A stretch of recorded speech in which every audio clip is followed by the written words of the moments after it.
여러분 시청자 여러분 안녕하십니까. 차 한잔의 도론도담의 시간입니다. 방사님 모셨습니다. 방사님 안녕하십니까. 안녕하십니까.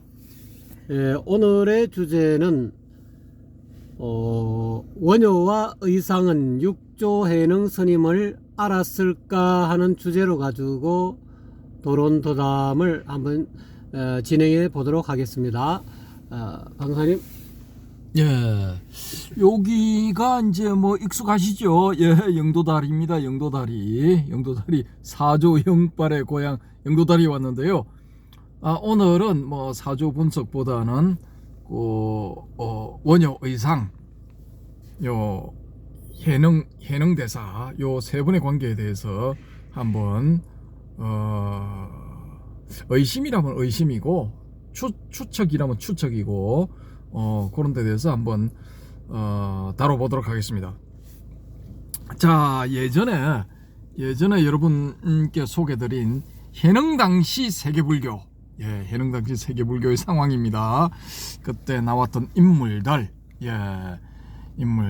해능스님이 600 여기 밑에 있네요. 638년에서 713년, 생몰연대가 그렇죠. 요 해능스님 638년에 713년 여기와 겹치는 스님들이 누구냐? 우리 해동의 신라에서는 원효 스님 617년생 686년 몰 그렇습니다. 의상스님 625년생 702년 몰 이렇거든요. 자, 그러면은 이제 그때 당시 신라, 지금도 뭐 1700년 되는 약 1700년 되는 이제 불교사를 통틀어서 대한민국 불교사에서 가장 대표적인 스님 두 분을 꼽아라. 그러면은 이제 원효 의상 이 두 분을 들 수도 있습니다. 왜냐? 이 교종만 놓고 볼 때, 선종을 빼고 교종만 놓고 볼 때는 이 원효 의상 스님을 이렇게 꼽을 수가 있거든요. 근데 이 두 분이 같이 이제 형님 먼저 앙 먼저 하면서 야 우리 중국으로 가서 이 신유식을 배워오자. 신유식이 누구냐? 여기 쭉 보시면은 현장스님 있죠. 현장스님 602년생 664년 몰 이 현장스님 유식학의 대가 이 현장스님, 새로운 번역의 대가 현장스님, 요 삼장법사 현장스님이 이제 인도에서 막 이렇게 불경을 엄청나게 가져왔다더라 하는 소식이 이 바다 넘어 여기 신라까지 전해진 겁니다. 그래서 이제 이 두 분이 이제 우리도 중국 본토에 갔어. 거기서 이제 산스크리트 경전 구경도 좀 하고 사상을 이제 배워오자 이렇게 해서 이제 유학을 떠나죠. 유학을 떠났는데 요때는 이제 좀 젊은 시절이죠. 젊은 시절에 이제 유학을 떠나서 어디로 가느냐? 요동반도 요동반도를 거쳐서 그러니까 육로로 들어가려고 했는데 요동반도쯤 갔을 때 고구려 이제 경비병한테 잡혀가지고 투옥되어 있다가 어찌어찌 이제 살아 돌아왔습니다. 살아 돌아와서 다시 이제 출발한 게 661년.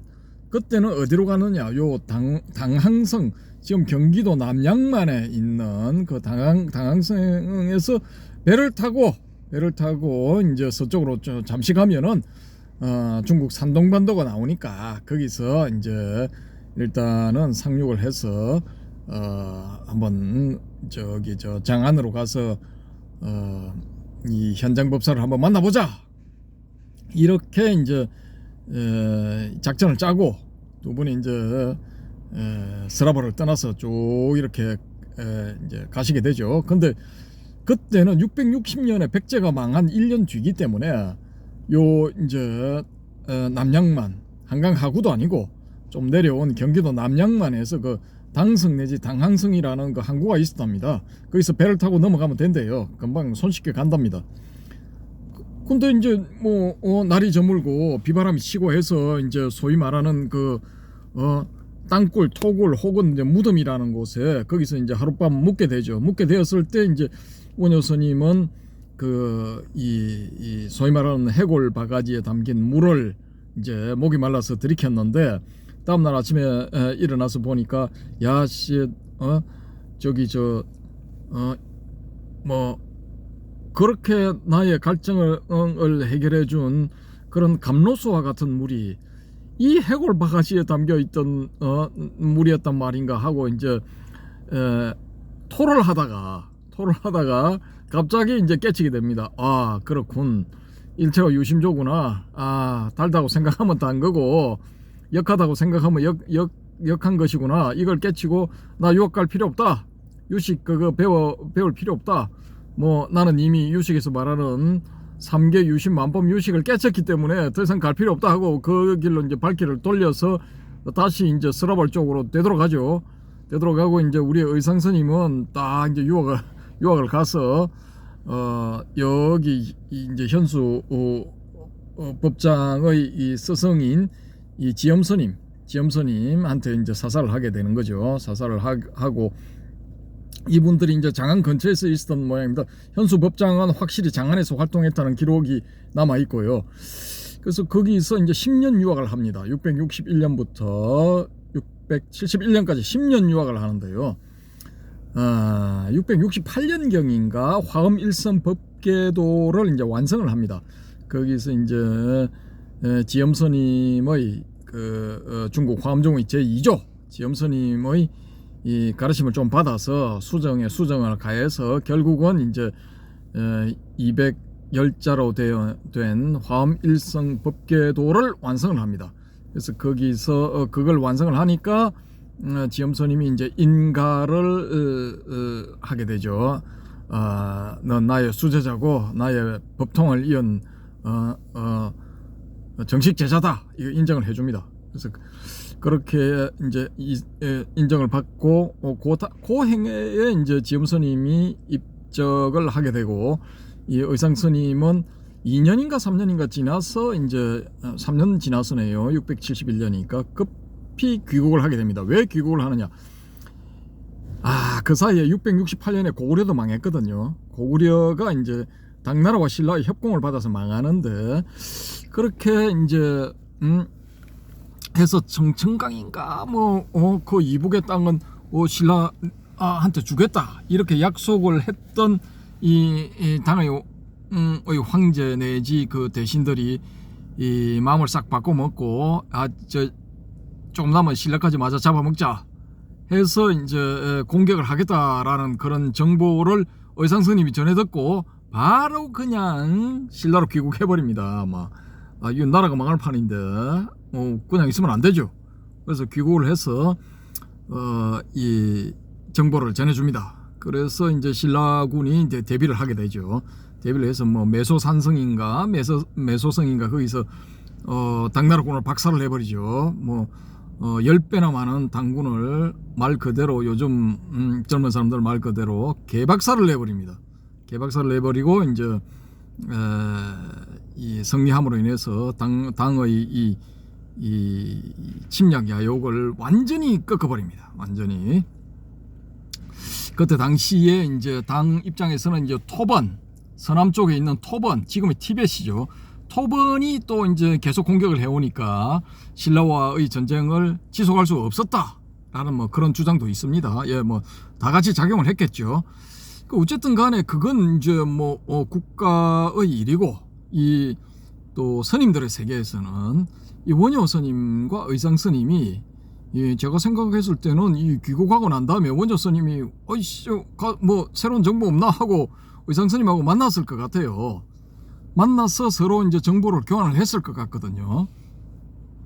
근데 이 의상 스님이 우리의 이 해능 스님의 정보를 전했다면은 이 원효 스님이 그렇게 많은 저서를 남겼는데 지금 남아있는 것만 해도 100몇십 권 된다 120몇 권인가 된다고 하는데 거기서 언급을 했을 가능성이 크거든요. 지금 우리가 이제 이 법보단경 이런 그 유명한 그런 경전처럼 대우받고 있는 이 선종의 최초기 선종의 형성기에 만들어진 그런 저작물들을 보면은 아주 대단하지 않습니까? 근데 그렇게 대단한 그런 내용들이 만약에 그때 의상 스님이 이 유학하는 660년에서 671년 사이에 만들어졌다면은 이 의상 스님이 그 정보를 가지고 왔을 가능성이 크거든요.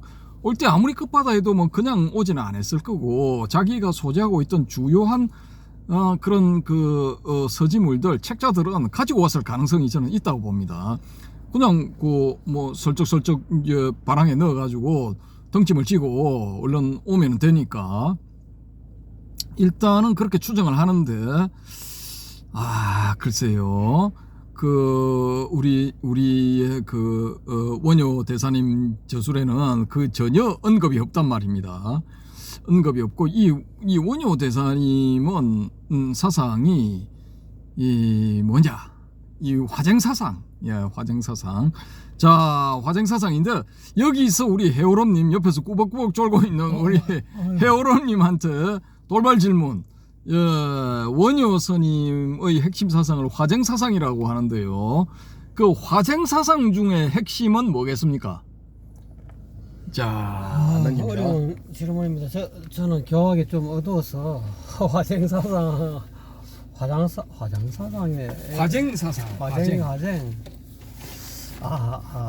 잘 모르겠습니다. 우리 방거사님이 아니, 잘 모른다 하면 안 되는데. 잘 모르는 걸 모른다 해야지. 그런데 우리 해오롬님이 요즘 삼조 성찬대사 신신명 그 강의를 하시면서 강조하시는 게 있잖아요. 강조하시는 거. 일심? 그렇죠. 일심 화쟁사상. 화쟁사상의 핵심은 일심이죠. 그렇습니까? 예. 자, 그 일심이 어디서 나온 거겠습니까? 대승 사상에서 나왔겠죠. 보통 대승 기신론에서 일심을 많이 끄집어냈는데, 그 이전에 그러면 대승 기신론을 누가 지었죠? 누굽니까? 우리 일심에 대해서 정통한 우리 나는 이제 이 안에 내용물에 대해서는 내 관심 있지만, 그거를 누가 지었고 역사가 어떻게 되고, 나는 그 바깥에 그거에 관심이 없어서 대승 기신론을 그거를 주로 이제 원효 대사님이 인용하시고, 또 그거로 인해서 한 소식 하시고, 또 그 이후에도 대승 기신론을 보고 나름대로 이 교학 체계를 정리하신 분들 또는 깨달음 얻으신 분들 많이 있는데, 저도 그 대승 기신론에 대해서 책을 봤는데, 이 껍데기에 봤는데도 저자 또는 번역자 또 누가 역사, 우리 방사님이 참 기억력이 참 대단하신 게, 그런 걸 다 이렇게 머릿속에 탁탁 박아두는 어떤, 진짜 그야말로 한 번 들으면은, 또는 한 번 내가 마음만 먹으면은 안 잊어버리시는데, 나는 나이가 들어서 그런지 요즘은 봐도 기억을 한다고 조금 이렇게 열심히 노력해도 한 며칠 지나면 또 희미해져요.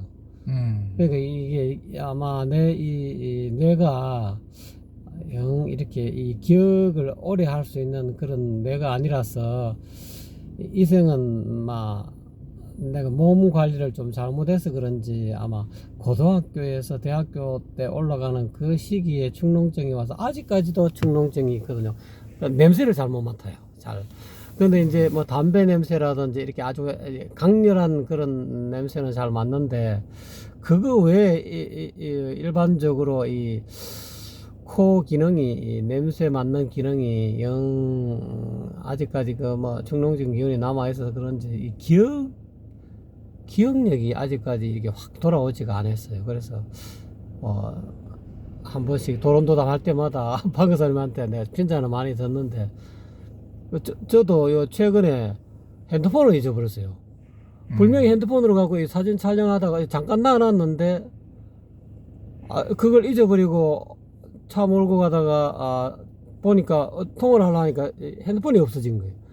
그래갖고 그거를 분명히 어디 뭐 한다고 하면서 잠깐 옆에 놔놨는데, 그걸 또 기억이 잘 안 나더라고요. 제가 지금 상태가 정신 이 기억 중추가 조금 옛날 같지 않아서, 방거사님한테는 도론도담하는 여러분들이나 방거사님한테는 좀 어떻게 보면 변명 아닌 변명이랄 수도 없고 내 현 상태가 그러니까 좀 이 기억력이 조금 그렇습니다. 그래서 뭐 화쟁사상, 1심 화쟁사상이 모양인데 그 이제 만약에 이제 그 부분에 대해서 뭐 신신명이라든지 뭐 도덕경 이런 것은 제가 이제 어느 정도 준비하고 들어가니까 그 잠깐 이렇게 뭐 한 하루 이틀 정도는 이렇게 기억하려고 마음 먹으면은 이렇게 기억이 됩니다만은 그 강의하고 돌아서면 내가 이제 아이고 이제 강의 끝났네 하고 이제 다 내려놔야 되겠다, 아예 기억 안 해도 되겠지 하고 이렇게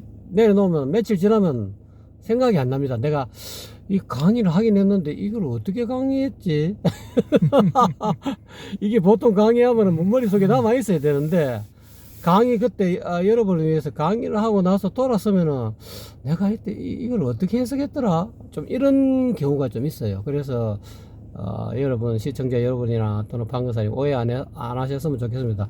어쨌거나 간에 이 지금 현재 지금 토론토담의 이 주 메인이 이 방금사님이기 때문에 방금사님 한 분씩 이렇게 질문이 들어오면 제가 야 이거 어떻게 답변해야지 생각이 안 나는데 좋습니다. 좋습니다. 그런 게 있습니다. 좋습니다. 그거 계속 들고 계시고 예. 여기서 다시 이제 질문을 드리자면은 야. 그 원효 스님이 주장하는 1심, 예? 네. 1심 사상하고 그 해능 스님이 주장하는 심지법문의 심, 마음, 하고 공통점이 있겠습니까? 없겠습니까? 있다고 봐야죠. 있다고 보면 뭐 어떤 공통점이 있겠습니까? 그래서 제가 해능 스님의 어떤 심지 법문의 어떤 상세한 내막을 잘 몰라서 이렇다 같다부터 말을 하면 여러분에게 알지도 못하고 그냥 말을 하네 이런 소리가 들을까봐 말을 못하겠습니다. 예, 지금 알려져 있기로는 이 육조 해능 대사의 무상계에 무상송 이라고 하기도 하는데 거기에 보면은 이 돈법을 깨치면은 돈법을 깨쳐서 이제 삿된 그 주장을 하는 그런 무리들을 다 이렇게 이제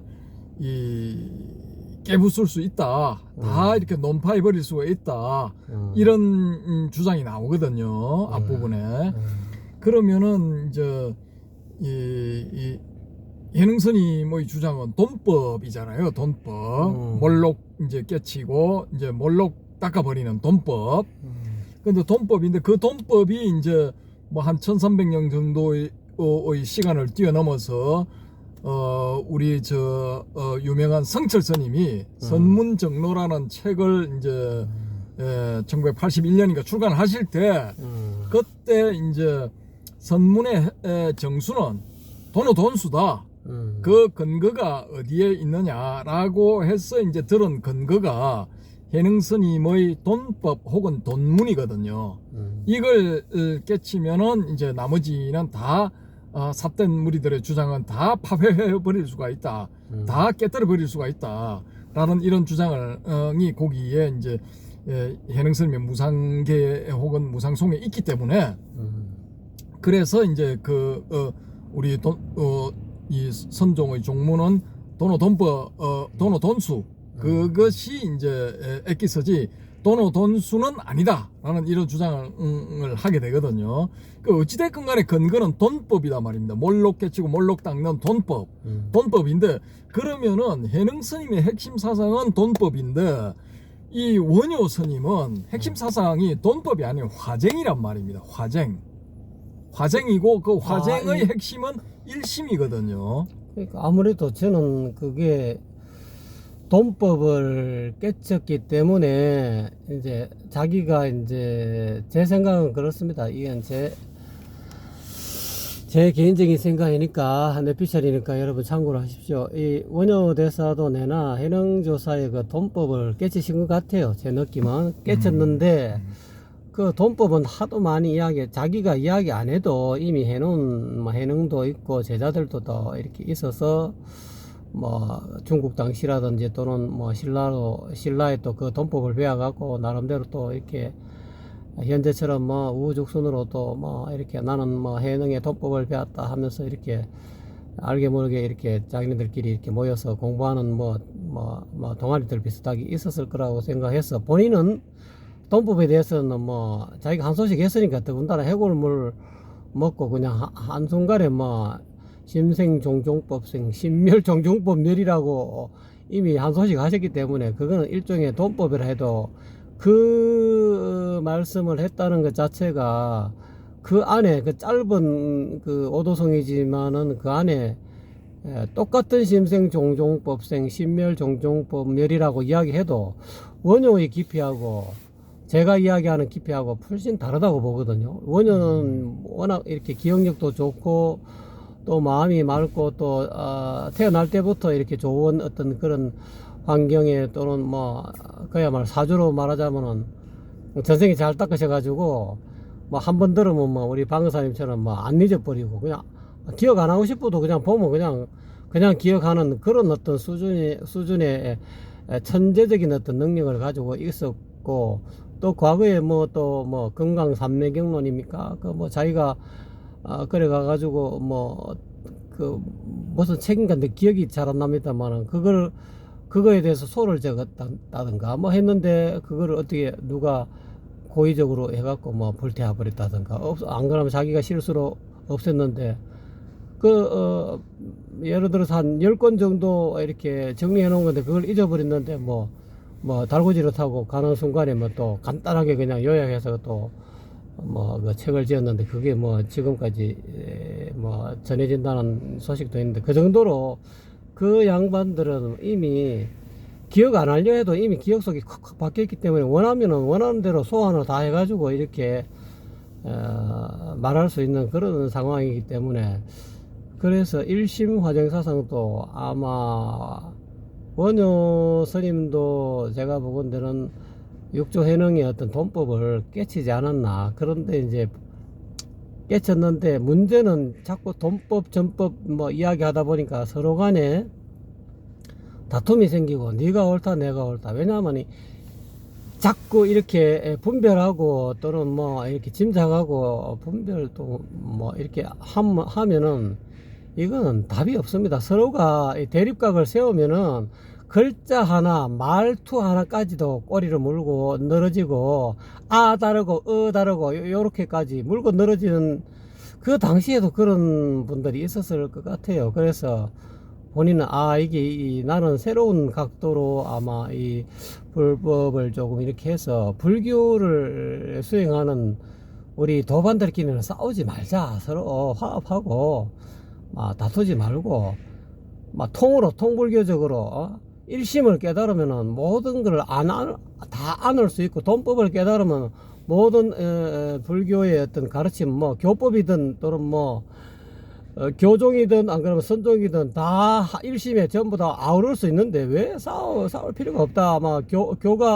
교가 뛰어나다 뭐 또는 안 그러면 선이 뛰어나다 이렇게 안 싸울 수 있는데 사람들이 자꾸 싸우고 다투고, 그로 인해서 소모적인 어떤 수행은 저리 가버리고 내가 더 똑똑하지, 내가 더 경제가 높지, 너 생각대로는 잘못됐어, 뭐 이런 어떤 그런 불필요한 그런 소모적인 다툼을 좀 이렇게 더 이상 진행시키지 않게 하는 것이 안 좋겠느냐 해서, 자기는 돈법 일심을 깨달았다는 것은 이미 돈법을 안다는 건데, 깨달으셨다는 건데, 일심을 깨닫고 보니까 이거 화쟁이 참 중요하다. 그래서 일심을 그 해능의 일심사상을 밑바탕에 깔고 모든 불교를 이렇게 하나로 회통하시려고 하는 그런 자기만의 어떤 그런 새로운 시각에서 그런 면에서 좀 더 불교를 좀 더 신라에 정착시키고 나아가서 자기가 죽더라도 앞으로 후대에 불교를 공부하는 사람들이 싸우지 말고 서로 수행해서 뭐 해탈하고 열반의 언덕에 이르고 괴로움을 소멸하는 것이 불교 궁극적인 목적인데, 괜히 그거 가지고 문자 가지고 또는 교리 갖고 서로 싸우고 이런 소모적인 수행은 하지 않는 것이 안 좋겠느냐 하는 그런 차원에서 아마 근본적인 화제 더 이상 이제는 불교 갖고 이제 다투지 말자. 그래서 자기가 한 밑바탕을 깐다. 베이스를 불교를 닦는 수행하는 사람들은 다투지 말고 서로 같은 식구들끼리는 다투지 말고 서로가 격려해주고 이게 좀 모자라도 또 이해해주고 그렇게 하는 것이 안 좋겠나 하는 차원에서 아마 화장사상의 어떤 기치를 연 것이 아닌가 하고 저 개인적인 짧은 소견입니다. 역시 그 우리 해오름님은 이 주저리 썰을 푸는데 대갑니다, 대가. 자, 그래서 이제 제가 왜 이런 질문을 드렸느냐, 그 일심을 강조하는 우리 그 해오름님, 우리 이처럼 우리 원효대사도 일심을 이제 진여문과 생멸문의 근원으로 파악을 하고 이제 설명을 하시거든요.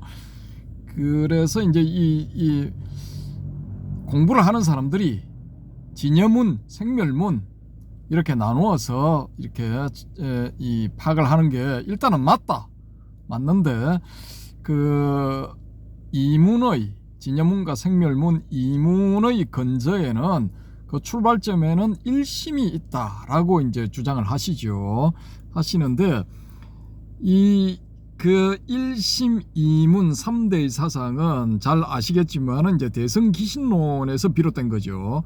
근데 그 대승기신론은 이제 전해지기를 인도의 마명보살이 지었다. 이세기경에 인도의 마명보살이 지었다니까 7세기에 활약한 원효 스님의 입장에서 봤을 때는 500년 전에 이미 만들어진 정보고 그게 또 중국으로 와서 전해져서 이제 번역이 되었다. 누가? 이 진제라는 분이 번역을 하십니다. 499년생 569년 말 이렇거든요. 요 남조의 양나라 시대에 활약한 진제 스님.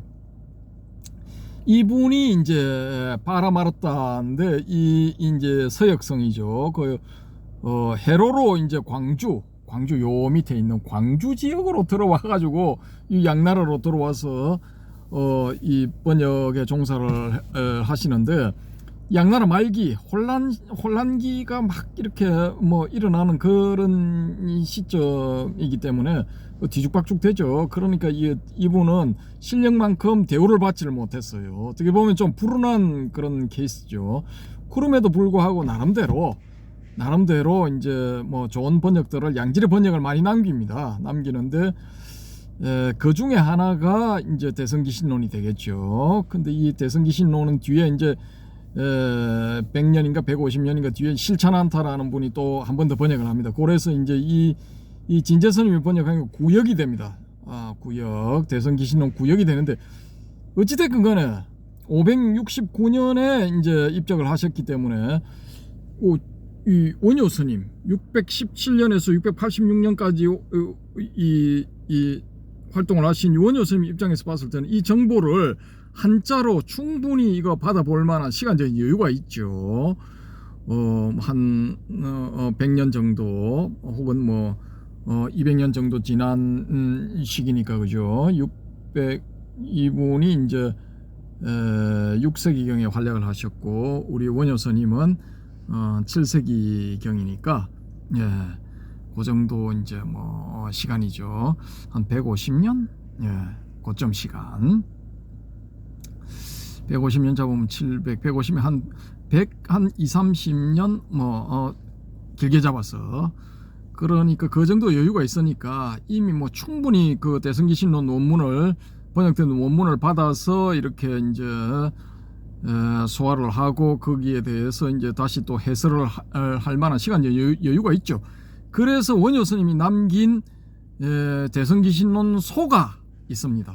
대승기신론에 이제 이 해설을 하신 거죠. 해설을 하신 건데 그 소에 이제 주로 나오는 내용이겠죠. 이 이문 진여문과 생멸문 이문의 근저에는 일심이 있다. 그렇게 이제 일심을 강력하게 주장을 하셨는데, 그러면은 의상 스님은 그걸 몰랐을까? 이 대승기신론 소를 몰랐을까? 화엄 전문가니까 파원 빼고는 다 뭐 공부를 안 했을 거다, 뭐 안 봤을 거다 이렇게 생각할 수도 있는데 이미 이때 당시에 의상 스님이 이 유학을 했던 660년에서 671년, 661년에서 671년 사이에는 대성기신론 소는 웬만한 이 고성들은 다 가지고 있었다고 봐요. 저는 다 가지고 그 정보가 다 이렇게 입수가 됐을 거라고 보고, 우리의 해능대사도 법보단경의 주인공 해능대사도 이미 그 내용에 대해서 상세히 알고 있었을 거라고 저는 봅니다. 추정상 그렇게 추정을 합니다.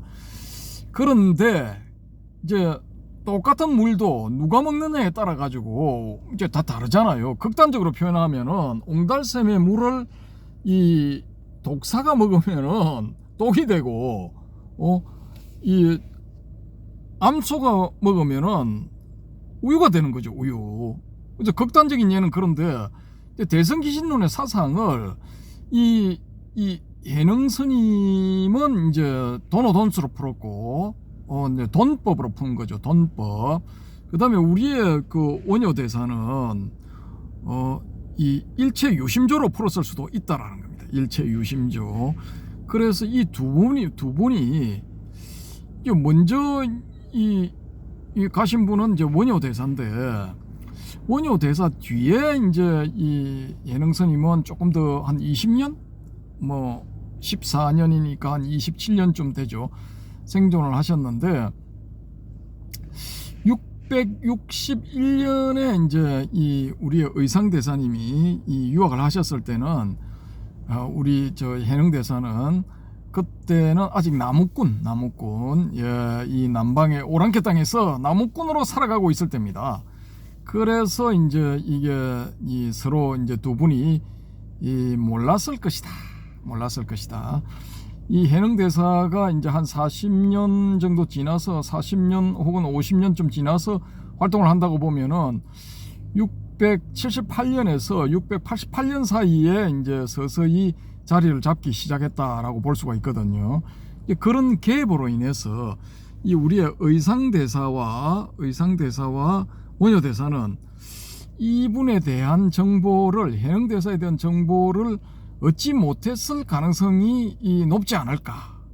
근데 여기서 또 한 가지 추정해 볼 수 있는 것은 이 현수법장, 이 의상대사의 사제인 현수법장 스님과 이 우리 그 의상대사님 사이에는 편지로 이제 왕래가 있었으니까 그 편지에 혹시라도 이제 정보가 담겨 있을 수도 있지 않을까라는 거죠. 근데 의상대사님은 이제 702년도에 입적을 하시니까 우리 저 해능대사보다는 한 11년이 빠르고, 해능대사가 말년에 한 10년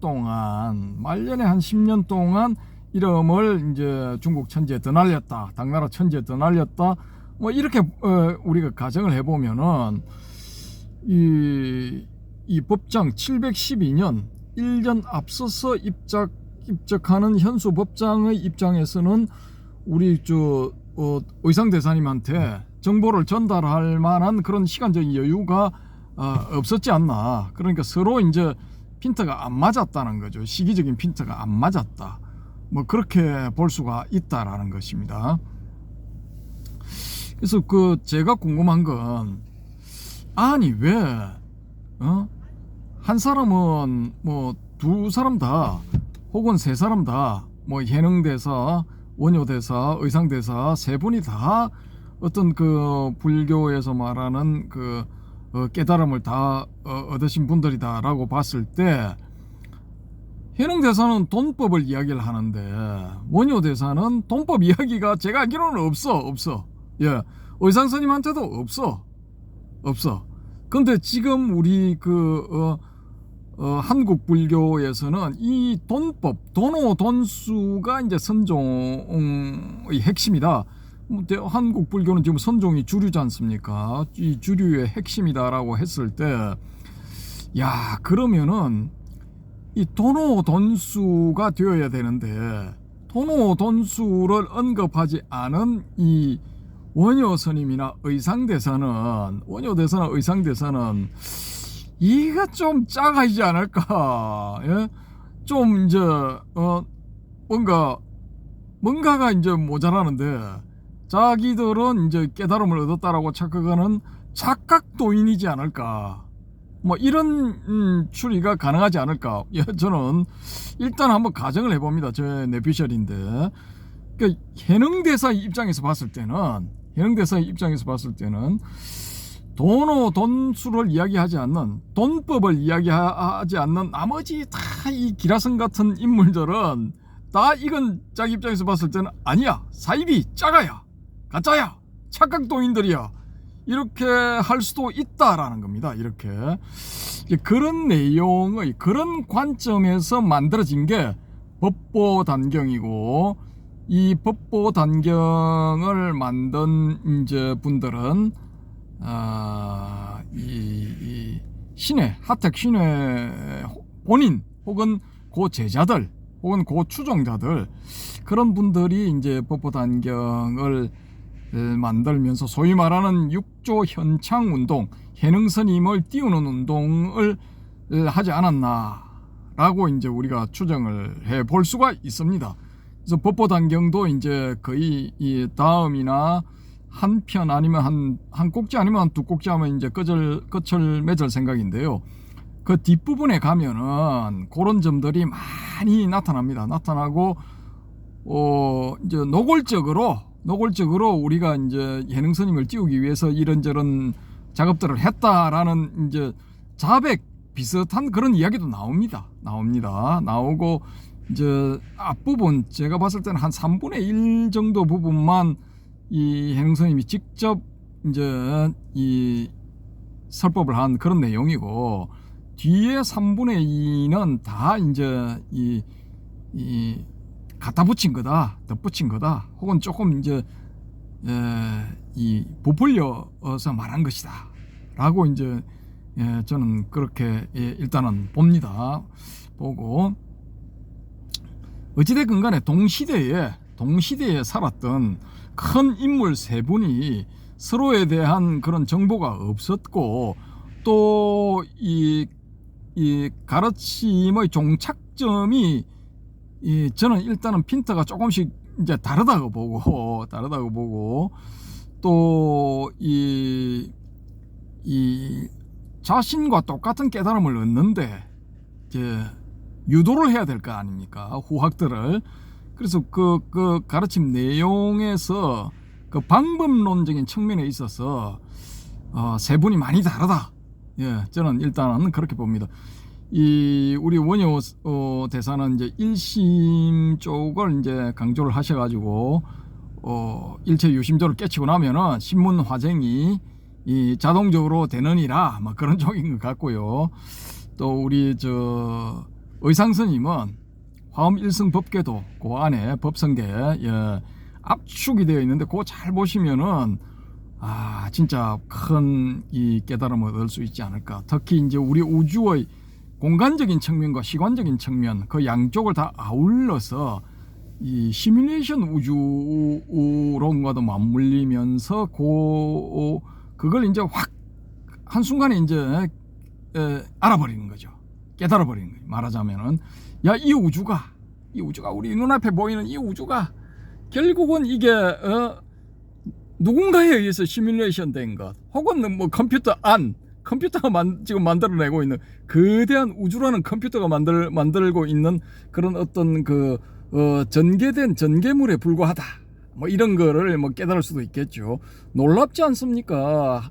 모래알갱이 같은 그런 조그마한 것에 이 우주가 들어있다라고 한다면은 지금 뭐 정상적인 사고를 하는 사람 입장에서 봤을 때 미친 소리죠.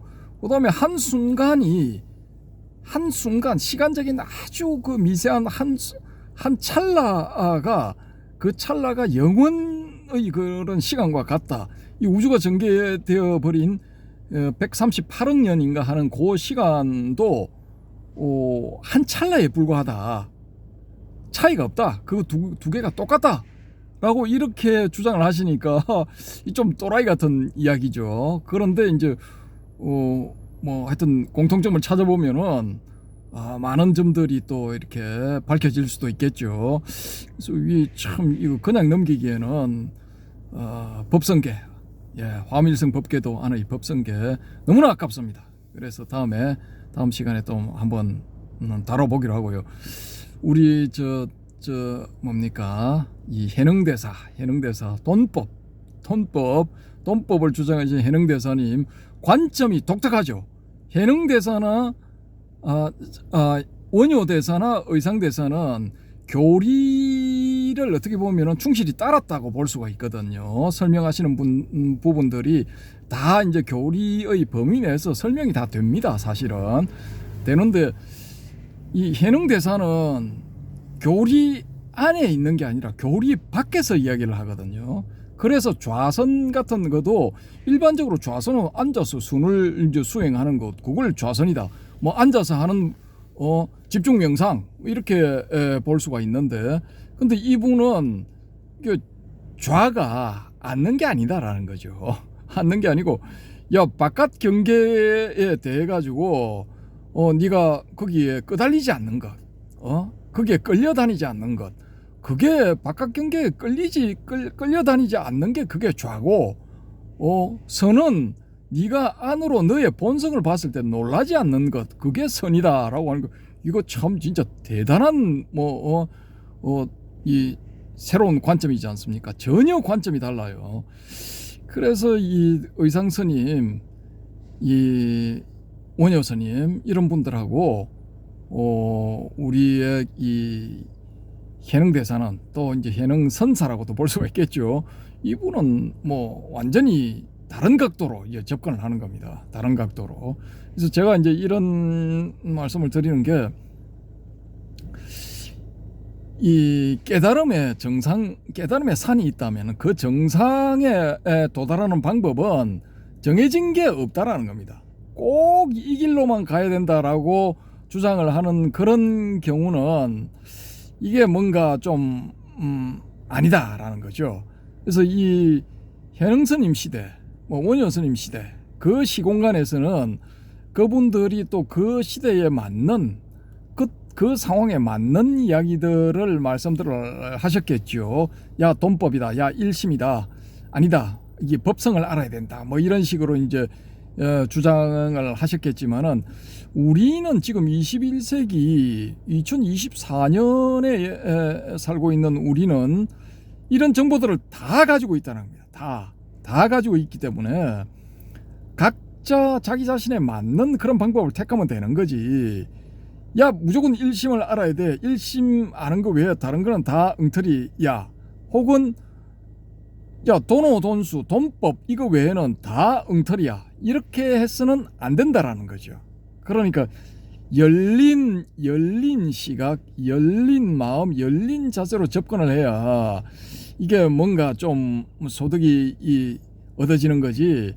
하나만 다 고집을 해가지고는 글쎄요, 이건 좀 아니지 않을까 이렇게 봅니다. 그래서 이건 뭐 이 정상을 향해서 올라가는 사람 입장에서 봤을 때는, 야, 뭐 동시에 그냥 다 수행을 해서 한꺼번에 뭐 여러 군데 나타나서 그걸 다 닦을 수는 없으니까 한 방법만 택해야 되지 않느냐 라고 이렇게 주장하시는 분 계시겠죠. 맞는 말씀입니다. 맞는 말씀이고, 이제 정상에 이제 올라가기까지는 한 방법을 택해서 이제 집중을 해야 되기 때문에 그건 맞는 말씀인데, 근데 일단 정상에 올라가고 나서 봤을 때는 한 방법만 고집할 필요가 없다라는 겁니다. 없다라는 것. 그래서 이제 막 그냥 하나만 이렇게 고집하는 그런 분들을 제가 봤을 때는 이거 조금 이제 답답하죠. 예를 들어 이제 초기 불교 하시는 분들, 야, 대성불교는 불교가 아니야. 초기 불교에 열반을 얻을 수 있는 길을 이렇게 질서정연하게 잘 설명을 해 놓으셨는데, 무슨 대도 안 한 도노 돈법 일심 그런 거 다 망발이야. 법성 그런 거 다 망발이야. 이렇게 주장하는 분들은 좀 이제 깝깝하죠. 제가 봤을 때는 깝깝한데, 예, 대성불교 내에서 대성불교도들은 좀 이제 좀 낫죠. 이분들은 좀 이제 개방적인 시각 그런 거 자세들을 이제 출발할 때부터 조금 이렇게 이 미리 이제 이 언지를 받으니까 좀 낫죠. 나은데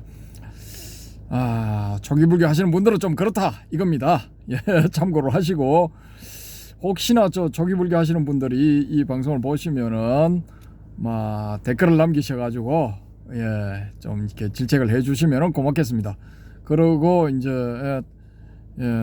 오늘 그 내용에 대해서 또 다른 시각을 가지신 분들 혹은 또 내가 네가 주절주절 설명한 걸 내가 간단 명료하게 이 정리를 해줄게 이런 분들은 댓글을 남겨주시면 고맙겠습니다. 예, 이상입니다. 여러분님. 아이고, 방사님 감사합니다. 제가 이 사족을 한번 간단하게 한 번 더 붙여보면요. 지금 이제 방사님이 쭉쭉 설명하시니까 저는 뭐 간단하게 마지막으로 이 돈법 해능조사의 돈법의 사상과 뭐 좌와 선에 대해서 말씀하셨고 또 원효대사의 1심 화정을 이야기하셨고 의상조사의 법성 사상을 말씀하셨는데 그 어떻게 보면은 그 법보단경 안에 보면은 뭐 깃발이 휘날리는가 바람이 흔들리는가 또는 뭐 마음이 흔들린다 이런 어떤 하택신의 작품이라 하지만은 그 안에 법보단경 안에 바람이 움직인다 깃발이 움직인다 마음이 움직인다 이 하나의 그 일례와 원효대사가 해골물을 먹고 심생종종법생 심멸종종법별 이 구절이 굉장히 나는 똑같이 들리거든요. 그러니까 원효대사는 마음이 일어나면 가지가지의 법이 생기고 마음이 사라지면 가지가지의 법이 사라진다. 이거나 뭐 깃발이 흔들린다 바람이 흔들린다 아니다 마음이 움직이는 거다 이거하고 나는 똑같은 그런 느낌이고요. 그 다음에 이 법성 원용 무이상 한 화엄법